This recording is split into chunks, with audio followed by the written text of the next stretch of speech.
오늘 보실 하나님 말씀은 사무엘하 17장 23절에 있는 말씀입니다. 사무엘하 17장 23절. 아히도벨이 자기 모략이 시행되지 못함을 보고 나귀의 안장을 지우고 떠나 고향으로 돌아가서 자기 집에 이르러 집을 정리하고 스스로 목매어 죽음에 그 아비묘에 장사되니라. 아멘. 오늘 설교 제목이 아히도벨 어리석음의 형제하고 적었습니다. 이 제목을 보시고 아마 좀 의아하게 생각하셨을 수도 있습니다. 아히도벨이란 사람이 어리석은 행동한 것에 대한 설교를 하려나 하고 그렇게 생각하셨을 수도 있습니다.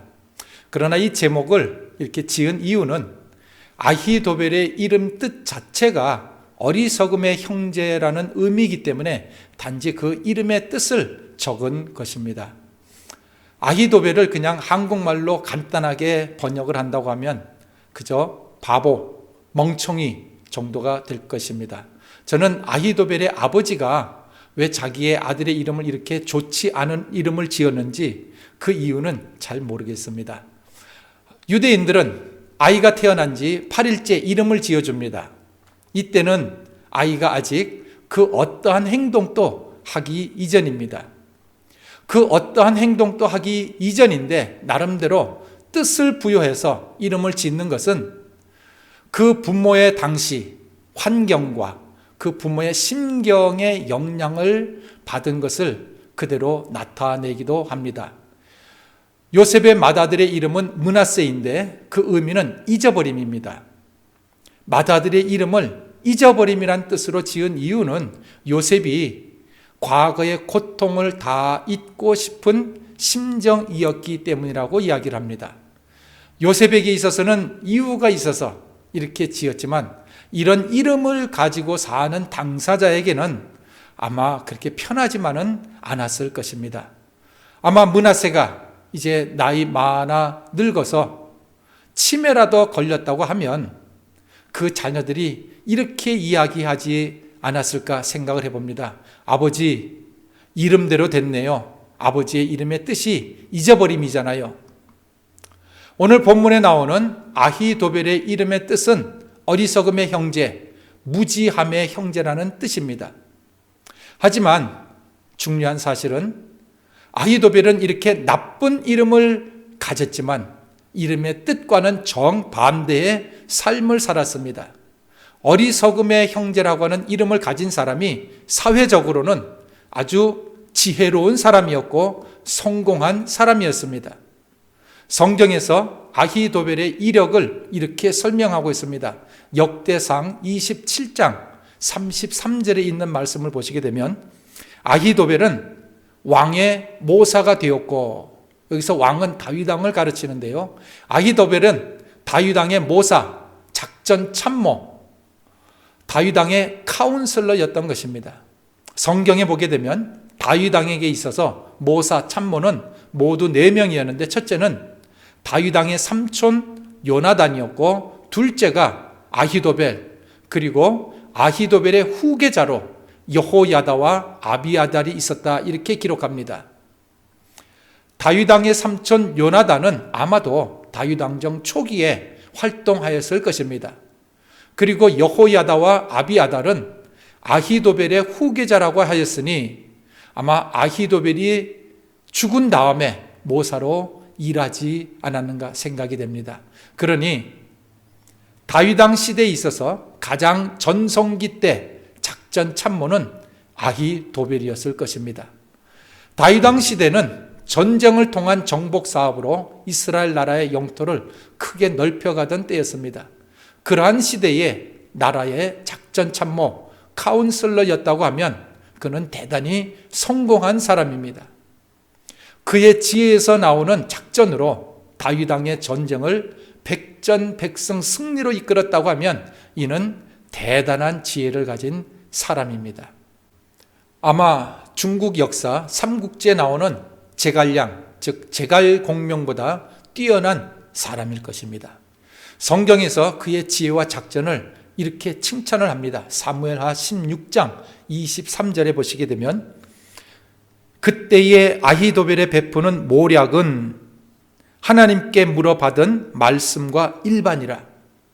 하나님께서 말씀하시는 모략이나 아히도벨의 머리에서 나온 작전이나 똑같다는 말입니다. 그의 지혜는 하나님의 신적 지혜와 비교해서 조금도 손색이 없다는 극찬의 말인 것입니다. 자, 그는 이렇게 나쁜 이름을 가지고도 훌륭한 성공의 삶을 살았습니다. 그는 자기의 이름이 나쁘다고 바꾸지 않았습니다. 비록 나쁜 이름을 가졌지만 실력으로 자신의 모습을 나타내었습니다. 아마 이런 사람만 있다고 하면 이름을 지어주는 장명소는 파리를 날리고 전부 폐업할 것입니다. 그리고 그의 역사가 여기서 끝났다고 하면 참으로 좋을 것 같습니다. 그러다가 하면 오늘 저의 설교도 여기서 일찍 끝마치게 됩니다.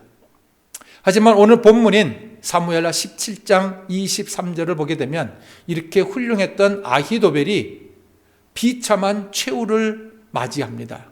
스스로 목매어 죽었다고 이야기를 합니다.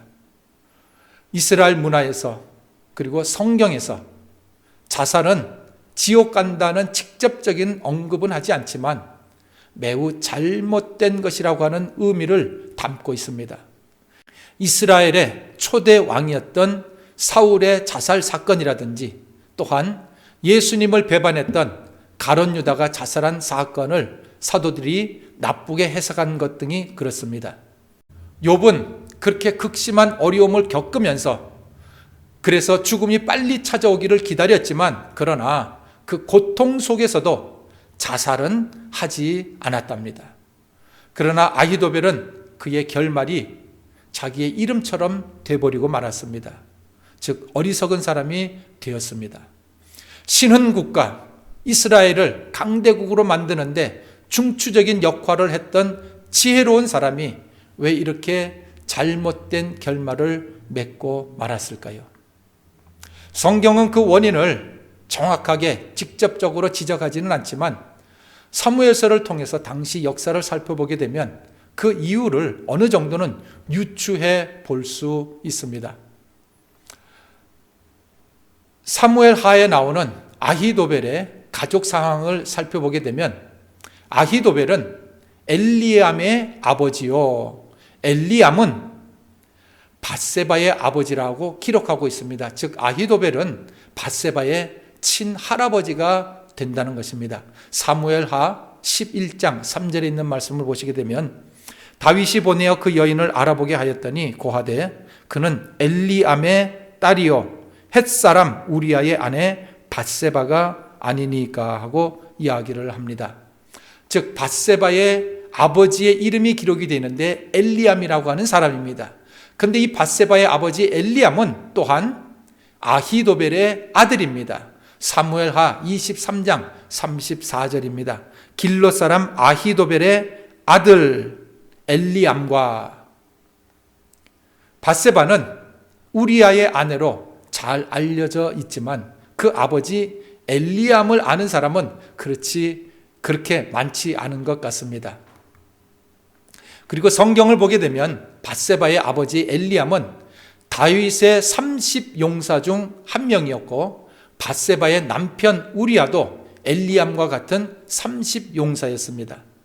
그러니 밧세바의 집안은 할아버지는 다윗 왕의 고문, 작전 참모였고 아버지는 30용사 중에 한 명, 자기의 남편은 또한 30용사 가운데 한 명이었습니다. 참으로 막강한 집안이었던 것입니다. 이처럼 다윗 왕국에서 막강한 세력을 가졌던 집안이니 어찌 보면 남부러울 것 없는 그런 집안이었습니다. 그런데 이런 집안에 큰 소용돌이가 치기 시작했습니다. 물론 그 소용돌이의 근원지는 바로 다윗 왕의 범죄 때문이었습니다마는 문제는 그 태풍의 소용돌이에 당시 최고의 지혜를 가지고 있었던 아히도벨이 어떻게 그렇게 멸망의 나락으로 떨어지고 말았는지 참으로 안타까운 일입니다.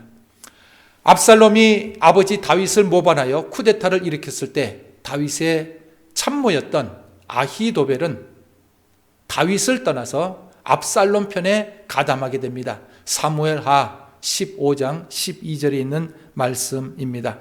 압살롬이 사람을 보내어 다윗의 모사 길로 사람 아히도벨을 그 성읍 길로에서 청하여 온지라 하고 말씀합니다. 아히도벨은 왜 그동안 섬기던 다윗 왕을 떠나 쿠데타에 가담하였을까요?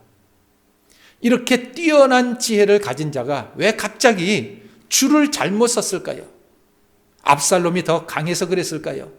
아마 그것은 아닐 것입니다. 왜냐하면 그는 적은 수의 군사를 가지고도 얼마든지 승리할 수 있는 모략, 지혜를 가지고 있었기 때문입니다.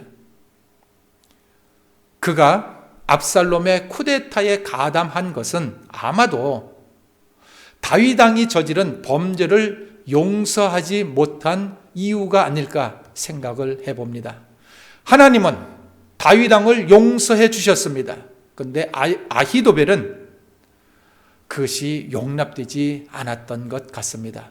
세상 권세의 안목으로 본다고 하면 어찌 되었던 간에 자기의 손녀가 왕의 부인이 되었다는 것, 왕비가 되었다는 것을 좋게 여길 수도 있을 것 같은데 아히도벨은 그렇게 여기지 않았다는 겁니다.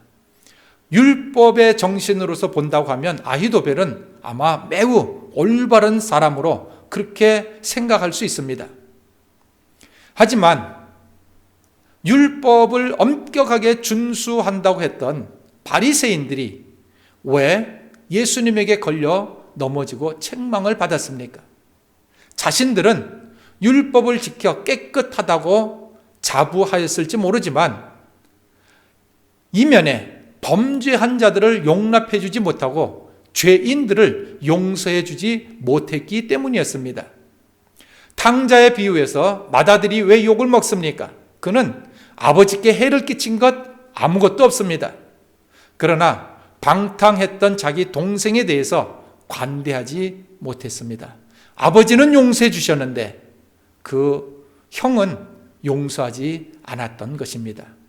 아히도벨이 쿠데타에 가담한 이유가 성경에 분명하게 명시되어 있지 않기 때문에 함부로 판단하기는 힘들지만 한번 추론을 해본다고 하면 아마도 다윗 왕이 자신의 손녀인 밧세바를 취하기 위하여 손녀 사위되는 우리아를 음모로 살해한 사건을 잊지 못하고 보복한 것이 아닌가 생각이 됩니다.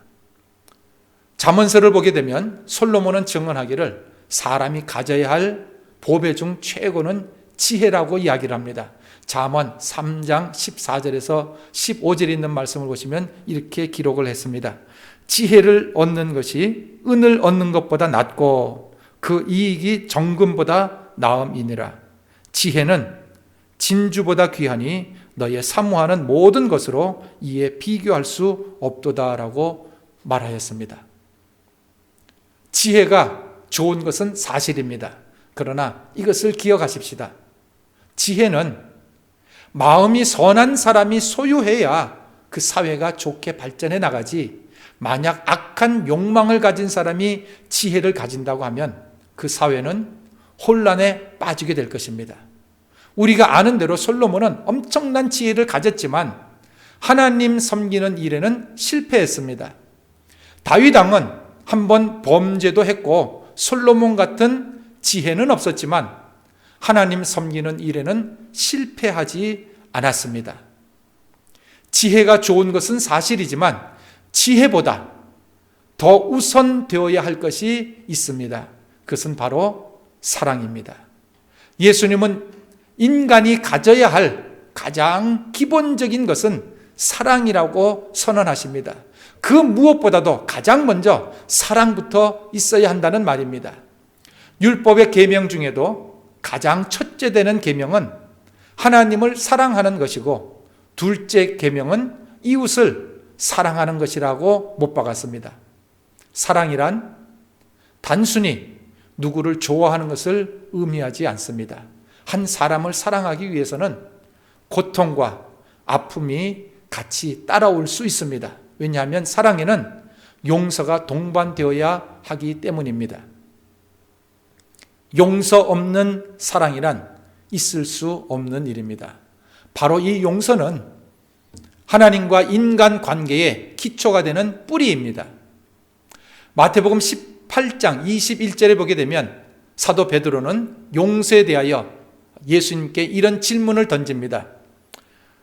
주여, 형제가 내게 죄를 범하면 몇 번이나 용서하여 주리이까? 7번까지 하오리이까? 도대체 우리는 얼마나 용서를 해줘야 됩니까? 얼마나 참아야 합니까? 하고 질문을 던졌습니다. 이 질문에 대하여 예수님은 충격적인 대답을 하십니다. 예수께서 가라사대 내게 이르노니 7번뿐만 아니라 70번씩 7번이라도 할지니라. 이 대답은 무한대의 용서를 의미하는 것입니다. 영국의 유명한 로이드 존스 목사님은 이런 말씀을 하셨습니다. 우리가 용서를 받았는가 못 받았는가 하는 여부는 우리가 다른 사람을 용서하는가 아니하는가로 선언하는 셈이 된다. 만일 용서를 받았다면 용서할 것이다. 우리는 사도 바울이 선언한 용서의 판결문을 마음에 새기고 살아야 합니다. 로마서 8장 33절에서 34절에 있는 말씀입니다. 누가 능히 하나님의 택하신 자들을 송사하리요? 의롭다 하신 이는 하나님이시니 누가 정죄하리요? 하나님이 나를 의롭다고 하셨는데 누가 나를 정죄할 수 있습니까? 하나님이 용서하시고 무죄라고 선언하셨는데 감히 누가 판단하고 정죄할 수 있습니까? 하는 내용입니다. 그 누구도 그리스도 안에 있는 사람을 정죄할 수 없다고 선언합니다. 그러나 이 귀한 말씀은 나에게뿐만 아니라 다른 죄인들에게도 적용시켜야 되는 말씀입니다. 나 자신만 그리스도의 은혜로 죄에서 용서받은 것이 아니라 다른 죄인들도 모두가 동일하게 하나님의 용서를 받은 것입니다. 내가 용서함 받은 것처럼 다른 사람 또한 똑같은 방식으로 용서함을 받았다는 사실입니다. 세계 제2차 대전 당시 유대인 600만 명을 살해하는 데 원흉이었던 독일의 아히히만이 사형 선고를 받고 마지막 날을 기다리고 있을 때 영국에 사는 유대인 꼴 란츠는 아히히만 석방운동을 대대적으로 일으켰습니다.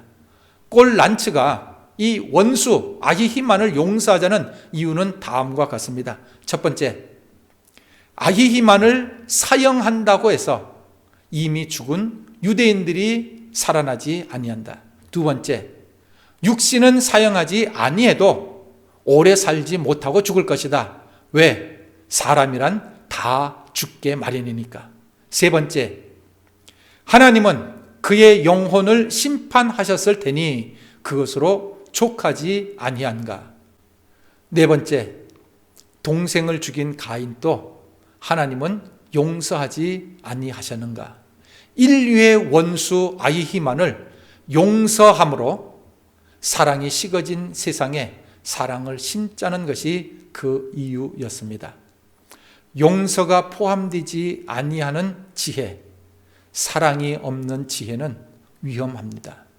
악한 심보를 가진 자가 놀라운 지혜를 소유하게 되면 아마도 결코 붙잡히지 아니하는 완전 범죄, 은행 강도, 폭력, 잔인한 보복 등 그 사회는 엄청난 고통과 비극이 따르게 될 것입니다. 악한 자에게는 지혜를 주면 안 됩니다. 지혜는 선한 자에게 주어야 사회를 아름답게 가꾸어 갈 수가 있습니다.